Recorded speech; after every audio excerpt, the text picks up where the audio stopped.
Welcome to Her Remarkable History. Remember to support our channel, please subscribe. The forgotten uncle of Henry VIII who rotted in the Tower of London. The Wars of the Roses was one of the most turbulent times in English history, and the Civil War resulted in Henry Tudor facing Richard III at the Battle of Bosworth Field. When Richard was slain, it began the Tudor dynasty in England, when Henry VII became the king by rights of conquest. Richard was the last king to fall in battle, but he should never have taken the crown himself. Richard's claim was based on the fact he claimed his brother, Edward IV, had an illegitimate marriage, and that his heir, Edward V, was illegitimate. But Edward IV did have an illegitimate son who was rather forgotten about.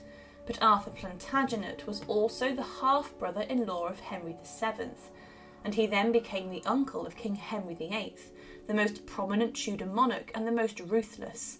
But Arthur Plantagenet's demise was inside England's most brutal and savage prison, the Tower of London. But who was he? And what was his role in medieval and Tudor history? It's not known for certain when Arthur Plantagenet was born, but it was between 1461 and 1475. He was born in Calais, which was in the possession of the English in France.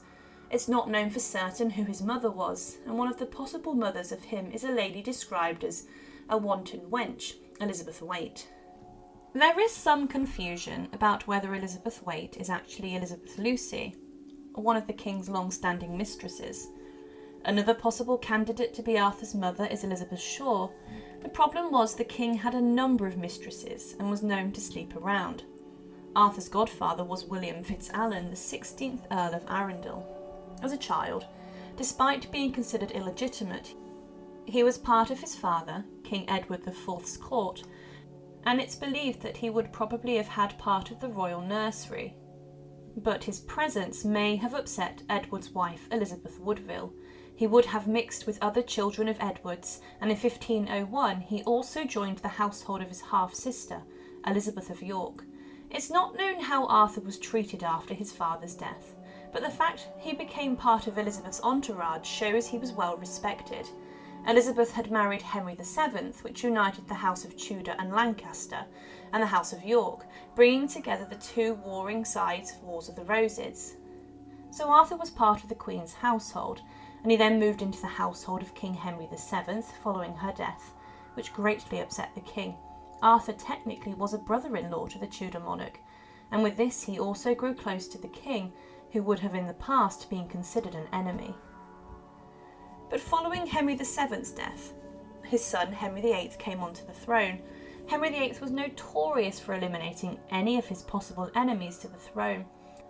Arthur, having royal blood, could have been perceived to have been a threat to Henry's crown. Being related by blood to Edward IV, Henry during his reign even ordered the execution of Margaret Pole, who was tenuously linked to the throne. But Arthur, inside Henry's court, initially was living a successful life. When Henry VIII was crowned, Arthur was designated as an esquire of the king's bodyguard, and despite there being an age difference, he was a close friend and companion of the king. He continued to grow close with the infamous Tudor king, and in 1514 he became the High Sheriff of Hampshire, which was considered a positive move. He was also made as the captain of the vice-admiral ship named the Trinity Sovereign, and as he rose, he eventually became the Vice-Admiral of England. This was a very senior position, meaning he was one of the most powerful men in the navy and could dispatch sailors to go and invade and also protect England in the defences around the country. Arthur was married to Elizabeth Grey, and together the pair inherited lands that belonged to her father, gathering a significant amount for Arthur. He was doing well inside the reign of Henry VIII, and he accompanied the king to the Field of the Cloth of Gold, the huge conference held between the English king and the French king.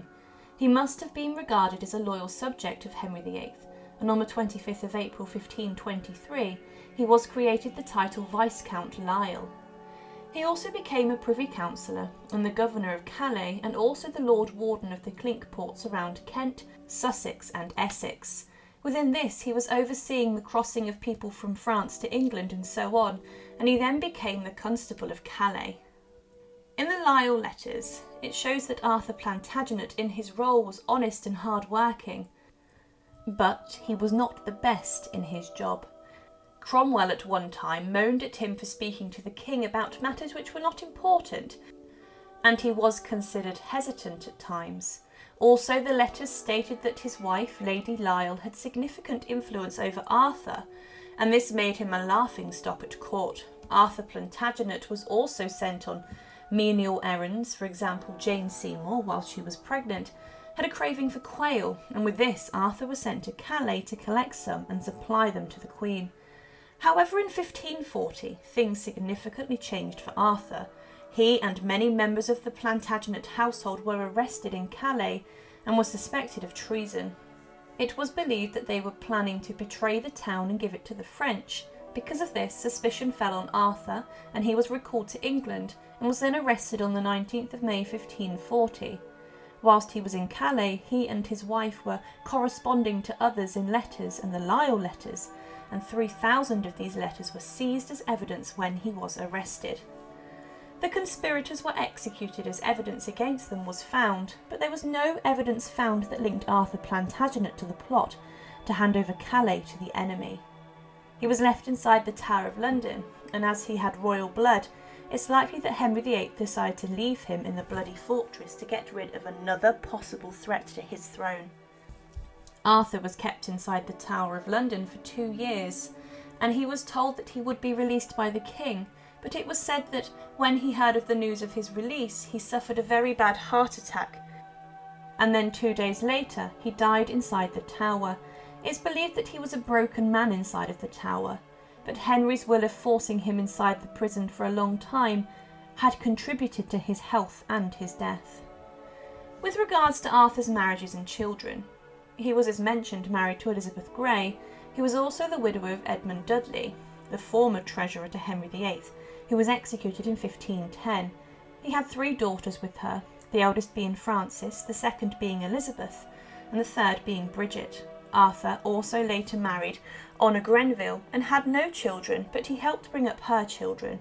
One of them, Anne, even became a mistress to the king, but Arthur Plantagenet today is a forgotten member of the Plantagenet dynasty, and he is considered the illegitimate son of Edward IV, who did rather well in the court of his enemy. Unlike most people who could have been a threat to Henry VIII, the Tudor monarch ultimately stamped his authority over Arthur and let him languish and rot inside of the Tower of London, the place which during his reign became bloody with the executions that took place. Thank you for watching, and to support, please subscribe to Her Remarkable History. Thank you.